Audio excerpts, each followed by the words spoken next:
Hi, welcome to another NextWaveDV gear review. I'm your host, Tony Reale. Today we're going to be looking at a slider for Konova, the K7.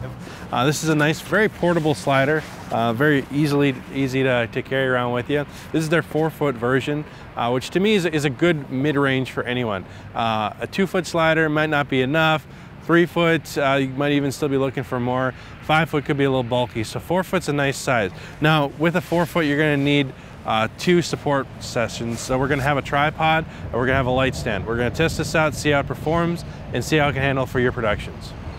It has this really nice carrying case with the shoulder support. Just always nice to have your slider protected in a case.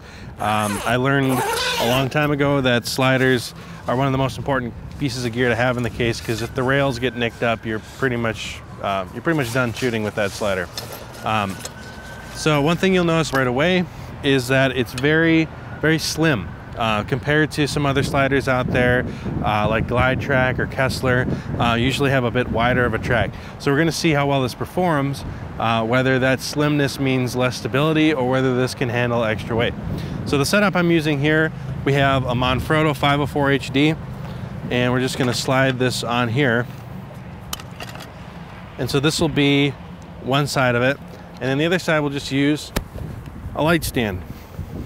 All right, here we've got the Manfrotto 502 HD head.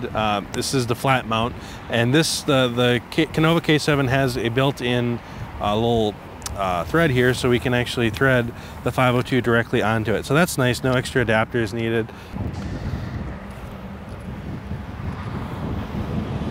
All right, now that we're attached up, all we have to do is release the brake right here, and now we have smooth slider motion. Everything is set up and is ready for our camera. All right, for our camera today, we're going to be using the Sony FS100. To me, this is a good mid-range camera to test on this. I don't think this slider necessarily could handle a full broadcast camera, and it definitely can handle a DSLR. So the FS100 is kind of mid-range of that. We're going to check the stability and check just how smooth the motion that we can get. All right, so we got our camera set up for our first shot here. Just going to do a basic slider move. Nice reveal of the sun behind the towers. And as I'm using the slider, I'm noticing it's pretty smooth, very, very smooth. It's as smooth as I expect. It's got nice steel rods in here. It's got the measuring tape. This is measured out in centimeters. I'm used to using inches, so that's a little bit of an inconvenience for me. I don't know if they have inch versions that you can get in exchange or instead of the centimeters, but if you're in a country where you're used to using centimeters, then that should be fine. So here we're at 24 millimeter with our Metabone speed boosters. This is a pretty wide angle shot right here. So we're gonna do a couple of wide angles and then we'll move in for some tight shots.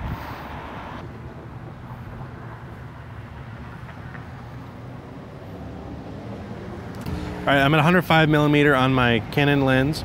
I'm gonna switch off image stabilization. So any vibration that you might see is just gonna translate immediately to the image. So we're gonna hit record, release the lock, and we're gonna do our move here.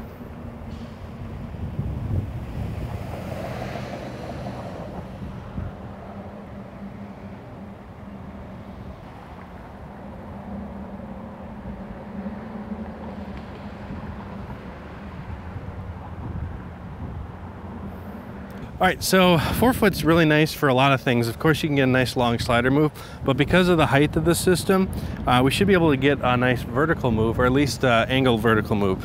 So if we release the stand like we have it here,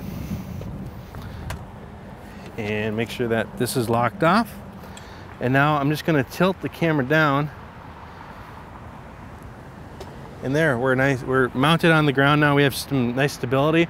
So let's try doing some vertical moves. Obviously these aren't gonna be counterweighted, so I'm gonna have to be pulling on the camera myself, but we'll see how stable the system is for a move like that and how smooth I can pull it off myself.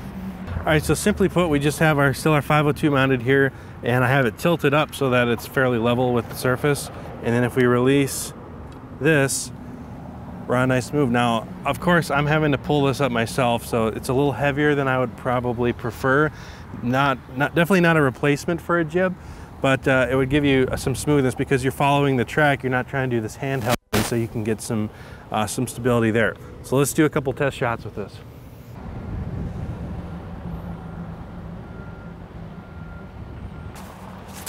right, so obviously there's kind of a minimum height that we can get with this system, even if we had like 2 tripods in low mode. So there's gonna be times where you're gonna wanna either go tabletop or directly on the ground, and you're gonna wanna have feet. The Konova does come with it, and we've got these ones here, these feet attach right on the ends, which is something I like. You know, the Kessler one has to attach within there, and if you have tripod plates mounted, you might have to unscrew the tripod plates, which can be a little bit annoying. But here you can see we just attach it to the side and then swing the feet down.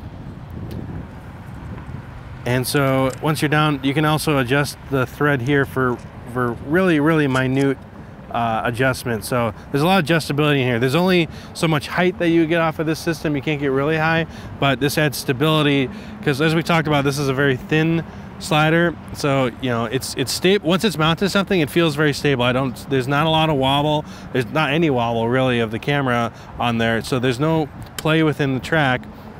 You just need to make sure that it's stable. So having a wide platform to put on the ground is going to be very beneficial. I don't think that this would just go on the ground by itself. You probably would have issues with the camera tipping over.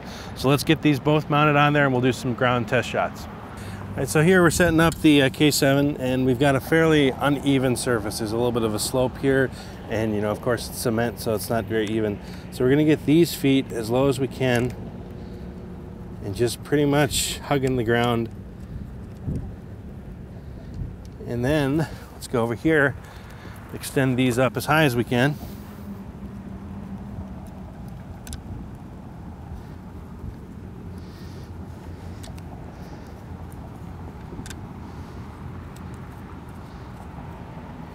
There you go. Very stable and pretty even. I mean, it's slightly off, but we can compensate that with the tilt of the camera. Overall, yeah, that's a stable surface.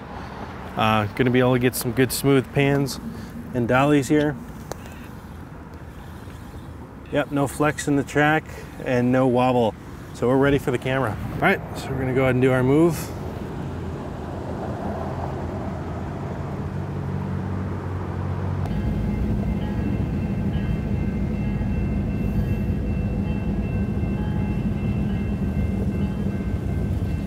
All right, so that is the Konova K7 slider. Overall impressions are very, very good. This thing is very well built, metal construction. The sliding is very, very smooth. I know it's like minimal, if any, issues with any nicks or any bumps or anything on the smooth. For a slider this thin, I'm also impressed at how stable it is. It performed very well, better than I expected from a slider this small. They do have other sizes. I think 4 foot is the largest one that they have right now. And so if you're wanting a portable, large slider system, this is definitely one to consider. It's really easy to carry, very, very lightweight. And of course you do need 2 points of contact for stabilizing it, for setting it up. But as you saw, we had a tripod and we had a light stand, and it performed incredibly, incredibly well. So overall, I give this system a big thumbs up. It's definitely not the cheapest one out there, but it's a mid-range slider. So it's not the most expensive, not the cheapest, but it's definitely one to consider when you're in the market. So again, that's the Konova K7 slider. Thanks for watching. Be sure to subscribe and check out our other reviews and our other training.